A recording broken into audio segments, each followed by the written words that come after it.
Hello YouTube, this is Morgan Airspeed Prime here with my next Boruto anime review. This one's going to be for episode 204. And obviously this is an episode we've been waiting for here. We knew that this was going to be sort of like a big animation episode. And just in general, today is kind of like Boruto Day because we have this big episode of the anime. And we also have a new manga chapter coming out later on, so definitely check out my channel later on, around the time when the chapter comes out, and I'll have my review up for that chapter as well. So I'll have two kind of big Boruto videos today, this one and the manga review. But let's get into this and sort of like, did it live up to expectations? Did we overhype it? How much animation did they do in this episode? And my overall thoughts are that I think they gave us sort of like 8.5, 9 out of 10 level animation. Not quite 10 out of 10 animation like they've done like 2 or 3 times over the course of this series. I didn't think this episode quite got to that extreme. And I think I sort of understand why. And it's just because we're in the middle of them covering manga content, and a lot happens in the manga during this section.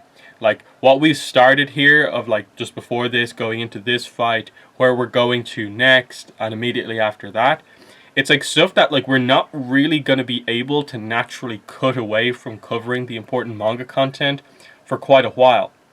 So we're going to get a few pretty major fights in a row that are going to also need big animation involved. So this is a very different situation than I think the episode everyone brings up as being like, this is the best animation episode, episode 65, which is the fight versus Momoshiki.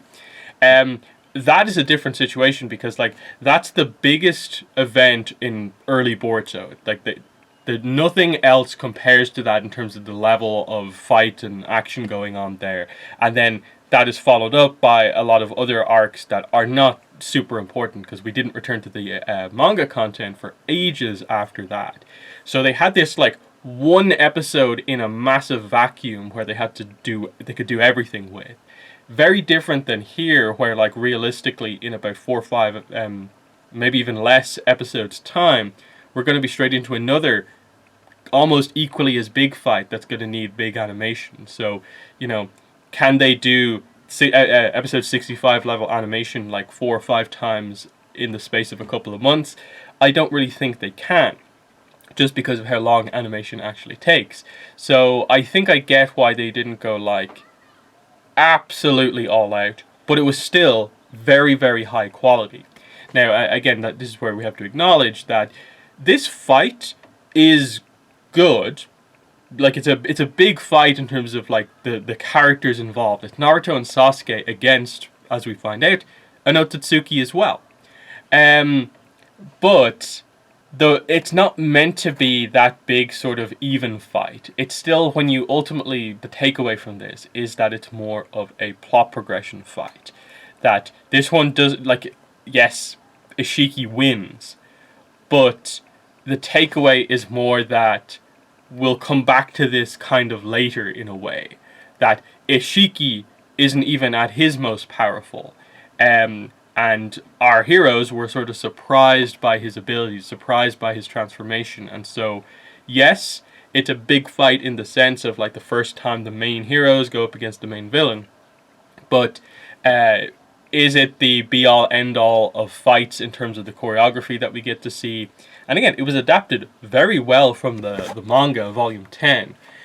Which chapters is it again? It's, was it 38 and 39? No, sorry, 37 and 38. So they pretty much adapted like 2 full chapters from the manga in this one. And that makes sense. The fights always cover more than just the typical like 1 chapter per episode. And they did it pretty accurately.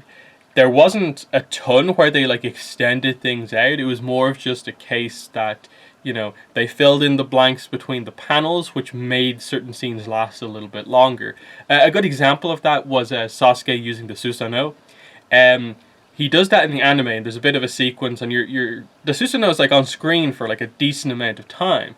But in the manga, it's like 2-3 pages that the Susanoo is there, and then it's gone. And the way this fight reads in the manga is very like, whoa, Naruto and Sasuke got absolutely like wrecked, that they did not have a chance. Whereas I think it comes across a little bit better in the anime because each scene lasts like that little bit longer, and it makes it seem like, okay, they're there and thereabouts, but they are being outclassed. And yes, they do ultimately get relatively heavily defeated, but it's not as much of a, you know, it's all Jigen all the time. So just the anime made it, I think, just work a little bit better. Again, this is just my thing where I do feel like the manga at times doesn't portray the fights all that well at times with regards to what some of the choreography. And you probably saw that a little bit here in this, and that, okay, we eventually got to the big power-up scenes where we got the Susanoo and we got the giant Kurama projection and stuff like that, and they were going more or less all out. But again, there's still that sense with especially Naruto, use jutsu, use more jutsu. And I get it, like every one of the villains pretty much at this point has some sort of jutsu absorption power, and it makes that kind of a little bit like, pointless in a way. But because of the way Jigen's powers work, like, there's a sense for like, yeah, why don't you try and catch him with jutsu? And it's still just, okay, Naruto goes into one of his like super modes, basically, the chakra modes comes on, and he's just using normal Rasengan, big Rasengan, versus Sasuke in this fight, who's like, here's basically my entire like jutsu book of moves. Like, he's using a lot of the stuff that he can do, not everything that he's capable of doing, because obviously there's always been like a bit of a like issue with regards to the fandom and then the way that they portray it in the fights of like, if Sasuke has the Rinnegan, he should be able to do this, this, this, and this, but like he never does these specific moves. And it's the same with like Naruto and a lot of his sort of moves that he got like right towards the end of the series that he hasn't really brought back up in a while. So there's that sense, and we saw this in the Delta fight as well, of like, a lack of jutsu being used, a very heavy reliance, especially early on in fights, on just taijutsu, taijutsu, taijutsu. And that makes for some nice animation, of course. And they had some cool sort of like camera work style stuff going on early on in the fight. But it was still just, classic Boruto taijutsu opening, slow build, and then build up to the bigger stuff happening. I just wish there was a little bit of a sense of like, Naruto, it feels like just the fights and how they're being written for when Naruto is involved is just written so that his stuff doesn't work. That like, he can't overwhelm people with his shadow clones. The shadow clones are just really there for a distraction. Everyone can absorb jutsu now, so his Rasengans aren't doing as much. And so it means like, yeah, he's not using other jutsu, so, Naruto feels surprisingly limited and not as useful in these fights as you would think. Now, I was sort of thankful about the way they ultimately got to in this fight, in the sense that the major reveal that they have here is that by the time he's more or less defeated Naruto and Sasuke, his sort of like core cracks, and then you realize that, oh, yes, he's been destroying them in this fight, but he has been having to use like pretty much the full scope of his power, and the body that he's in can barely handle that. So he's been sort of pushed to be as sort of strong as he possibly can be, and so that's enough to like, he could kill Sasuke here and now, but he realizes that the amount of energy he'd have to output to actually like properly finish off Naruto, just because of how durable Naruto is with the Nine Tails and so on, he probably can't do that. So he does have to settle for just sealing the two of them away, and this is where we get Naruto's sort of last ditch distraction, allowing Sasuke to get out, and that's the setup for like, okay, we're gonna build towards something here. Naruto's been captured, and we're going to have to, at some point, try and get him out of this kind of coffin, I think they call it, that he's been locked in. But let's go a little bit back in the fight and cover the explanation of Jigen's powers. So, we saw this, I think, a little bit in the last episode, but then we get it more heavily here. How is he able to kind of just like point at people and then the chakra rods just like appear stabbing them? It seems like this absolutely undefeatable power that it's just they just appear within you. How can you even stop that? Like if he just looks at you, you're gone. But Naruto uses the Shadow Clones as a distraction, as Sasuke is able to just watch Jigen with his Sharingan, Rinnegan. So he figures it out. Jigen's power is that he's able to shrink things. So when he, it seems like he's just making the chakra rods appear. He's actually like sort of firing out tiny miniature versions of the chakra rods, and then right as they're about to impact, he makes them huge, so it appears as if they just appear within you. So that's really, really dangerous and a good use of his power. When it seems like he's able to just dodge stuff at will, he's actually shrinking himself. So that's really cool. And we see a large scale use of that in terms of the kind of coffin lid being brought down, him overall shrinking the whole coffin, and so on. So, very cool ability conceptually that he only uses in a few sort of specific ways here, but obviously leaves a lot of room to work with depending on whatever limitations are on it. And that's another example where you can see that that is a super cool ability that he really was very limited in scope with how he used it in this fight. Now, the chakra rod thing is a really powerful move, of course, but he didn't use it all that much. But the big thing, of course, was that they figure this out a little bit. They're able to put pressure on him of like, oh, if he tries to absorb a jutsu, he's sort of locked in place. And if he tries to shrink while also absorbing a jutsu, we kind of have him.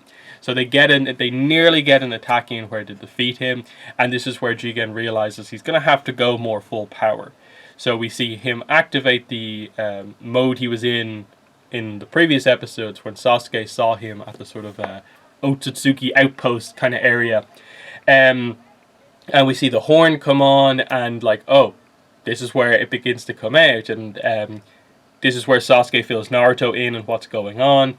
And it was a fun interaction because, of course, Sasuke is just like, Otsutsuki, Otsutsuki, Otsutsuki, Otsutsuki, 10 tails. And Naruto's just like, what just happened? Like, they're like the biggest things in the Naruto universe, the most powerful characters. And you're just saying you basically saw visuals of like 3 of the ones we've already encountered. And then there's a 4th one. Like, what's going on? But they immediately realize, oh, Tatsuki, we've got to get serious. And so that's when they go Susanoo and Kurama Chakra mode. But again, this is the example of Ishiki's power at more or less full power here. He's able to just absolutely send Sasuke flying out of the Susanoo, and similarly with Naruto out of the chakra projection. So really just, this is his power level versus some of their most powerful moves. Now, admittedly, it was one of these situations where he got the advantage here because they switched to their really powerful but slow moving attacks, and he remained quick and fast and agile. So it was just one of those situations where like, yeah, that's a little bit of a problem.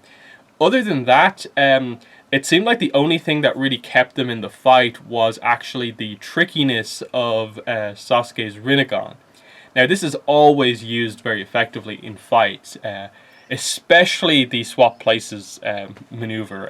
That one always works so well as just a way to trick the villain, and very few characters are able to avoid looking a little bit silly at times with that move. So I think he uses it twice in this episode to pretty good effect both times, to just nearly get an advantage towards the end of the fight. And that was definitely the kind of better sequence of like they after they're defeated out of their big modes, they have their sort of second wind, and that's probably one of the best sequences of the fight where they nearly get the advantage on Jigen, but of course he spawns some of his like chakra rods right next to his neck and is able to block the blow from Sasuke that would have otherwise, I suppose, beheaded him basically.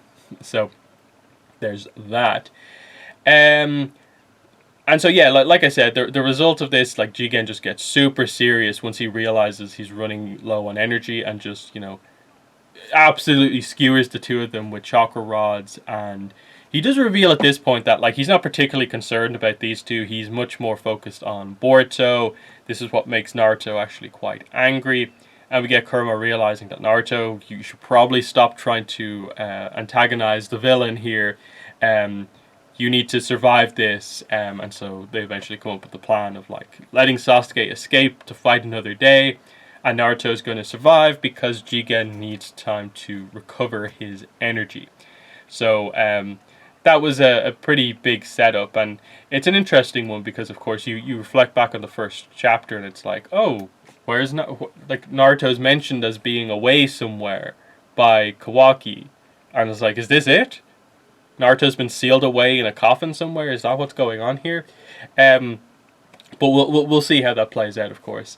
Um, Anything else? Like there was other stuff going on. We had a few cutaway scenes where we had Sarada arriving at Naruto's house. We had Boruto arriving back as well, and then just being sort of filled in on what's going on.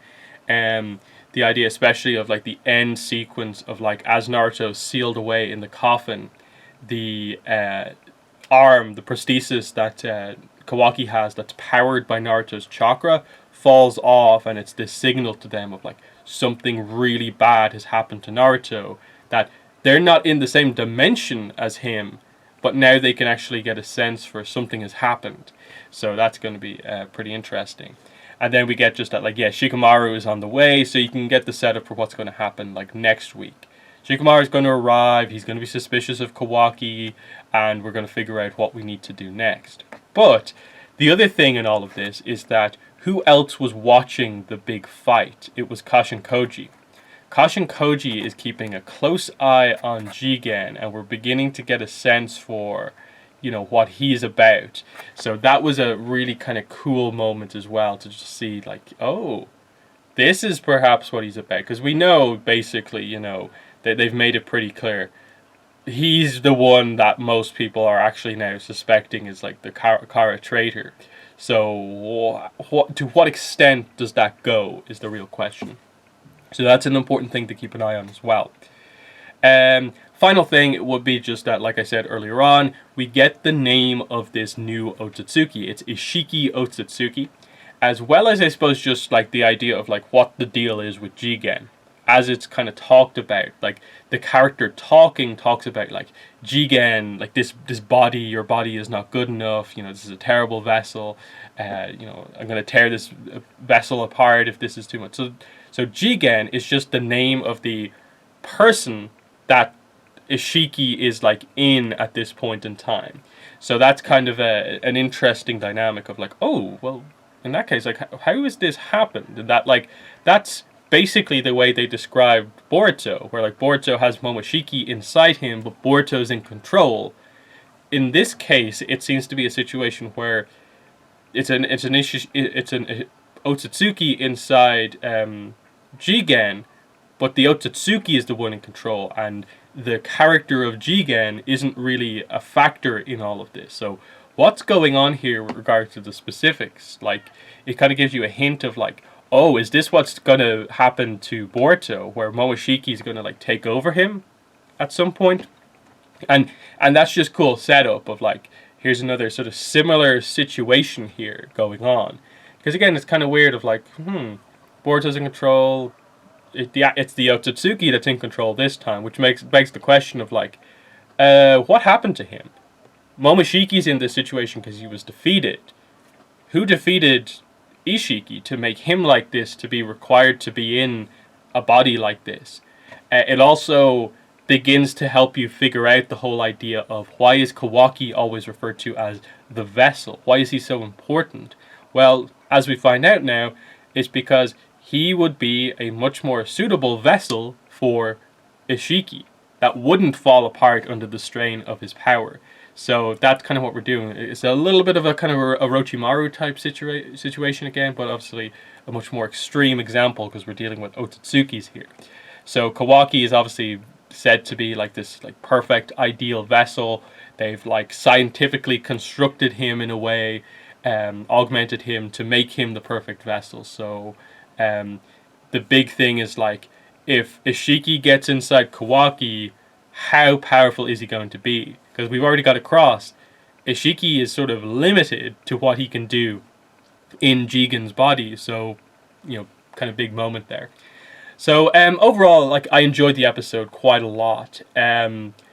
Like I said, I talked a lot early on about how, you know, it wasn't maybe the absolute be all end all of animation, but it was still really, really good. Like I said, a lot of those really nice, you know, shots where they showed the different angles and they had the sort of camera zoom around. Really good. The taijutsu, even though I criticized it a little bit that it's a bit overused in the manga fights, they always do it very well in the anime. The power-ups were really smoothly animated. Even stuff like Jigen's, the horn of Ishiki kind of coming out was so smooth, the way they went from just normal Jigen to the horn just kind of wrapping around and coming out.